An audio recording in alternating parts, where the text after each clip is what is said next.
The opening of Kahlil Robert Irving, Archaeology of the Present, marked a full-circle homecoming moment.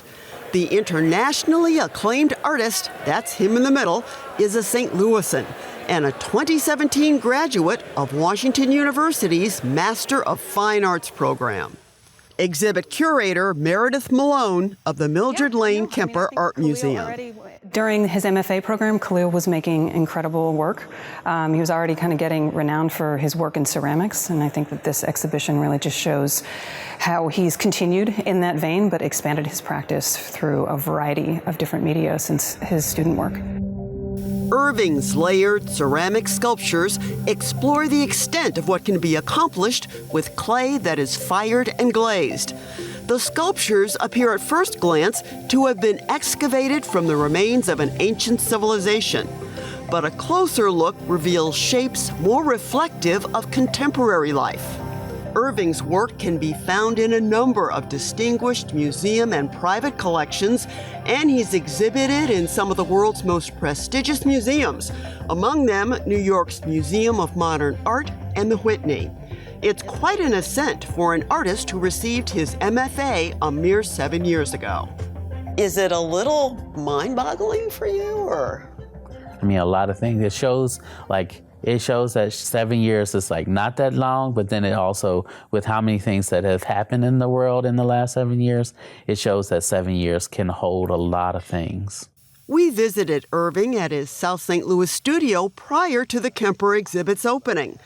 There we saw one of his most recent sculptures, and to date, the largest. This is made in 4 or 5 walls.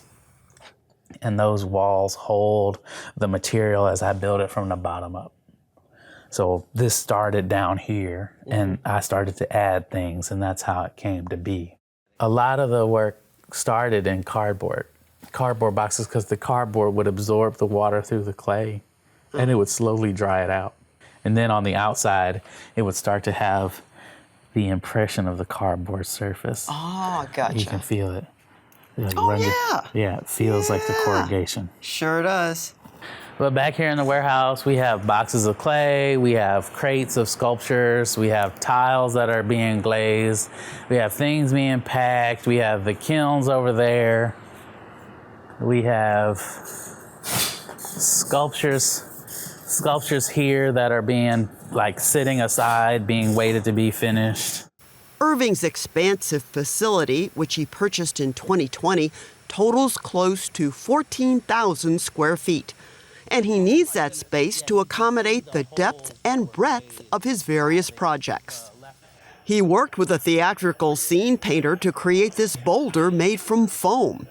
His collaboration with a set designer resulted in this miniature landscape. It is a reconstruction of an area north of Kansas City called Platte City. It includes a smartphone mount for taking pictures. It's a way for the audience to interact with the artwork. This isn't necessarily about them capturing that image necessarily. It's about them just the action of it. Platte City, along with the boulder, are part of another solo exhibit running simultaneously with the Kempers. That exhibit is at the Nerman Museum of Contemporary Art in Overland Park, Kansas. It's titled Antics and Models, My Theater to Your Eyes. At the end of Antics is KS. So the museum's in Kansas, but I'm from Missouri. The installation is about 7,000 square feet with a series of different objects in 3 different rooms. And then this will be the first picture you see when approaching the platform ramp in Kansas City. A platform ramp is also a feature of Irving's Kemper exhibit to make it more accessible for people with mobility issues.